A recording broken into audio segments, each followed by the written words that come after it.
Hello, we're here at Joe Cornish's studios in Northallerton with Michela Griffith. Hello. And you have an exhibition starting today. This is the preview in an hour's time. I do indeed, yes. Yes. Yeah. Tell us a little bit about the exhibition itself. It's called Confluence. Moments of Confluence, a river song, yes.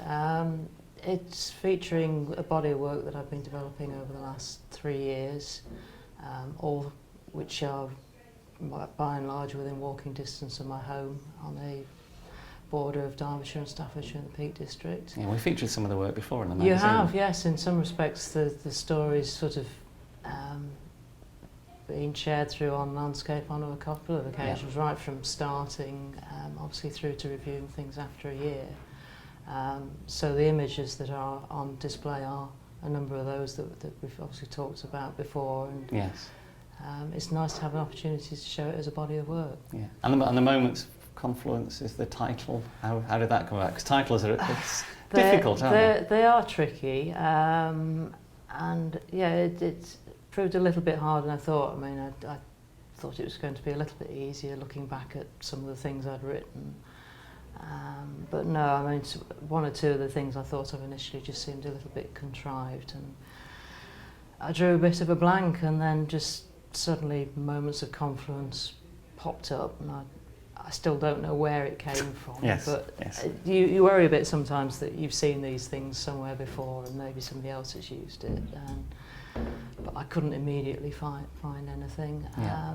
But it just seemed to suit the fact that not only in literal terms I was dealing with an area where a couple of streams were meeting with the River Dove, but if you think about it in terms of, you know, our relationship as photographers with the land and with light and with our cameras, and then in terms of how showing art brings us together with other people, and yes. You know, it's an opportunity for dialogue, and that seems to fit the exhibition as well. It's an evocative word, isn't it? It is, yes.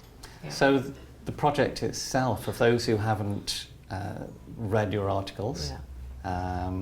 Can you tell us about where it started? Yeah. I mean, it probably is fair to call it a project, although it was never conceived as such. It has very much evolved, and in some respects it's evolved a little bit of a life of its own in terms of where it's taken me. It came about through spending time down by the River Dove, and obviously looking at the patterns of light and colour on the water. But it fairly quickly went from looking at just general details and straightforward reflections through to experimenting with shutter speeds, which I still don't know quite why I started doing that, because as a landscape photographer I'd always shot on aperture priority. Yes. And you know, very much been about depth of field, and but I suppose initially I was fairly organised in terms of, you know, working through a range of different shutter speeds and looking at the effects that gave me. So it's very much been about exploring the flow patterns in the river and the way that the light reflects and interacts with that in often quite an abstract way. And this is somewhere very close to your house then, is it? It is, yes. I mean, it's mostly between, I live in a village called Longner, which is set at 300 metres on a ridge between the Dove Valley and the Manifold Valley. Most of these images are on the Dove, just literally about 2 to 3 miles walk from my home. Yeah. Sometimes I'll go further down to sort of the better known areas of Dovedale. But they're all quite, I mean, people probably think because it's in a national park and it's a scenic area that it's a stunning stretch of water. It's not, and in places it's quite tatty, and you'll find, you know, abandoned batteries and yeah. lots of storm debris and the rest of it. But I suppose once you start looking at it freed of the land in some respects, you're taking away some of the elements that might perhaps detract slightly. And it's very much just about the water itself, and, you know, perhaps small features in terms of rocks or leaves. Sometimes it's just literally the water itself. So how do you know it was ready for an exhibition, or was this the opportunity of the exhibition came first? I can't remember really when the idea first came to mind, but it did strike me quite early on that it would gel together quite well. And I suppose the idea of just having the opportunity to show enough of the work as an exhibition had an appeal. And then I was perhaps looking for one exhibition. I've been fortunate that I've ended up with two opportunities. Yes. Have you exhibited before? Sorry? Have you exhibited before? When I was taking more conventional landscape photos, I did a few sort of shows locally, and then last September I applied to join a local professional artist group called Peak District Artisans, and having been accepted by them, I've been showing work with them for just over a year now, and these are, I suppose, on quite a large scale, but pop-up shows in places like the Devonshire Dome in Buxton. Yeah. We've done exhibitions this year at Chatsworth that ran for nearly 3 months. One or two other places, in and around Derbyshire and within the Peak District. So that's been good experience in terms of showing the work, obviously seeing what reactions I've had to the work. Yes. Obviously in terms of the presentation side, it's helped that I've not suddenly gone from having all the images on the computer to producing something to fill an exhibition room. I was going to ask, have you learned, you say it's interesting to see how people see the work. Has that changed your photography, do you think, or does it change the way? It hasn't. I mean, in doing this, it's been very much making the images that I've wanted to make, and that's been obviously very enjoyable. And on occasions in the past, just when it's been for things like sort of local landscape cards or calendars, even just doing those, sometimes I can find that you start to try to see things through other people's eyes, and as soon as I try to take pictures that I think other people are going to like, it loses something for me in terms of my enjoyment of the photography, and I might not get it right anyway. I've been very fortunate with this in that it's very much been following my heart and what I've wanted to do, but I've had very, very good responses to it. And it's just been, a happy coincidence in some respects. And how did you go about working out which pictures to choose? Because I imagine if you're out experimenting and it's local, you have quite a large selection to work from. I have, and I'm still accumulating more images, and the usual clutter on the hard drive that you hope you're going to get to grips with, but I don't know whether it will entirely. It's helped, obviously. I mean, it's helped writing the pieces I've written for On Landscape about them, because obviously for that and various things in terms of listings and websites, I've had to choose some of the images. I suppose from probably about just over 2 years ago, I did start to print some, because I printed some for the first time to put into, there's a Staffordshire Moorlands Open Art exhibition that runs each year. So that was good, and then various other things happened in terms of opportunities to go and talk to curators about the work, so that led to me putting together a little bit of a portfolio to go and show them, and obviously applying to Peak District Artisans. So there have been various sort of stages that have helped me to get to grips with printing the work and how I wanted to do that, but also choosing which images. So a number of them, I've had printed and I've been showing over the last year, and then others are perhaps ones that I've used in articles or I've particularly liked. And you always print more than you need, and some of them fall by the wayside because you're not quite happy. But you'll need a few more soon anyway. You have a Buxton I exhibition. will, and it's an even bigger room, which is a bit scary. How many pictures are you exhibiting there, do you think?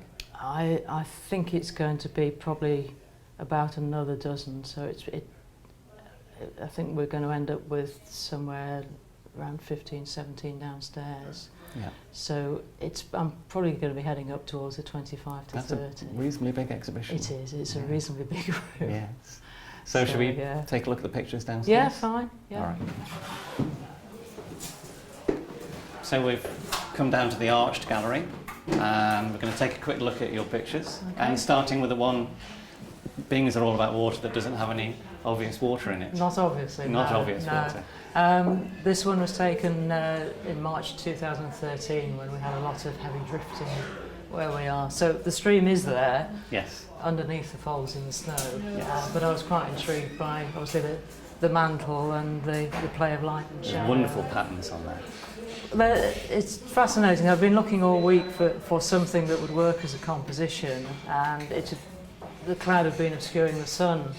But I'd waited because you could just sense there was something in terms of the folds, and then obviously the sun came out and the veins came down from the hawthorn and the ash, and it had a nice little composition. And you've had these framed in white, Yes. which is, I believe it's quite trendy at the moment, but you've been doing it for quite a while. I have. I've been doing it for 2 years. Yeah. Somebody did tell me quite early on that apparently it was all the fashion at that point in some of the Cornish galleries. Yes. But I really chose both the white mount and the white frame because I wanted to isolate the pictures from their surroundings in the same way that I suppose that's what I'm doing when I'm looking at the river and the stream through the camera's viewfinder. Can you tell us a little bit about these? Yes, these are all taken on the Staffordshire side. They are all actually from a small stream, which is obviously where the phrase streamscapes came from. The first two in particular are a section that's usually just very boggy and rushy and not terribly attractive at all. It's where the cattle go down to drink.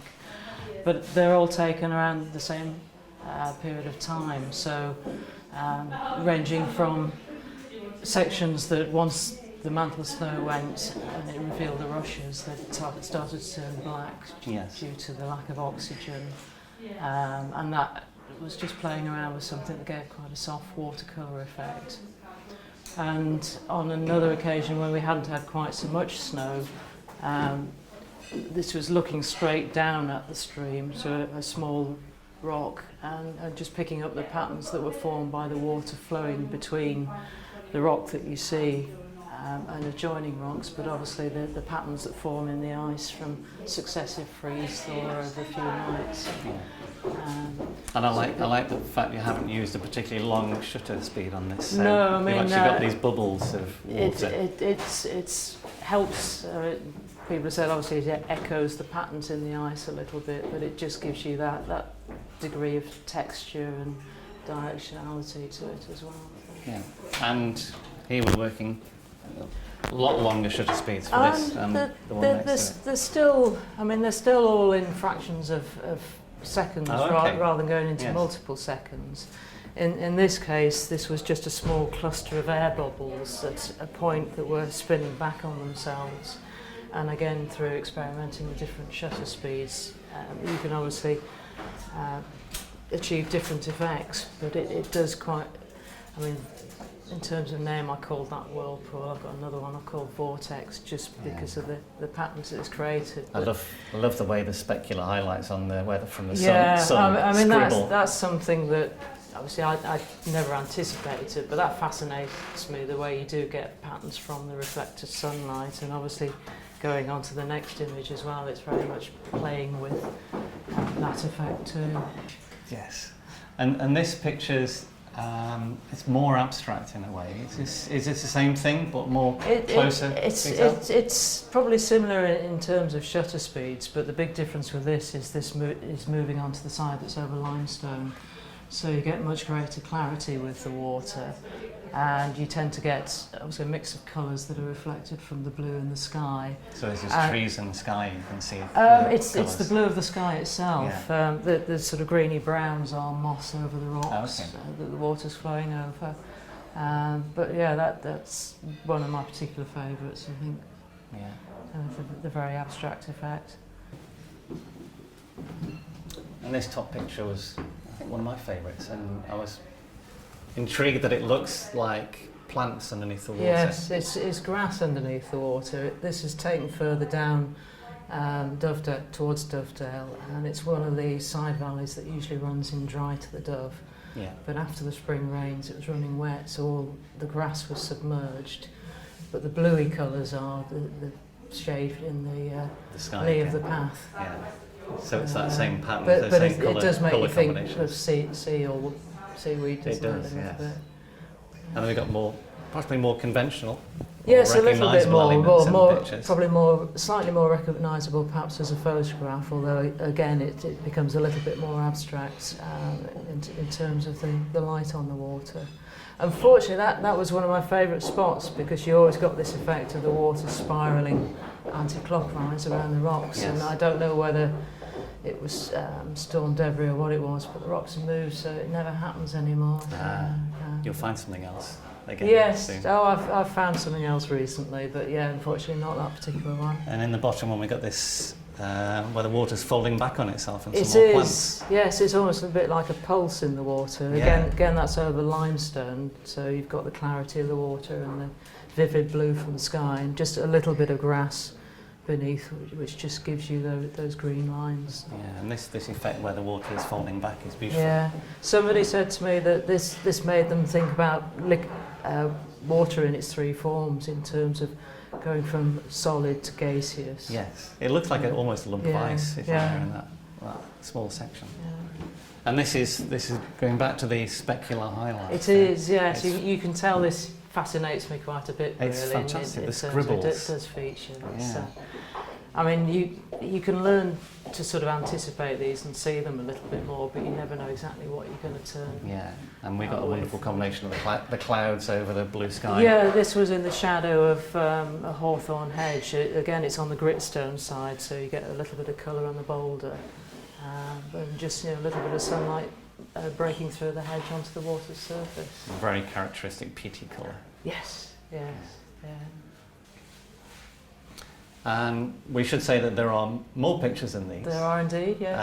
And if you can tell us how long the exhibition is running from today it runs through to Tuesday the 30th of June.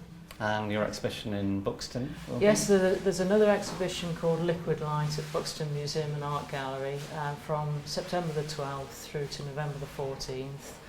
And that'll feature even more images to the ones that you see here. Well, thank you very much.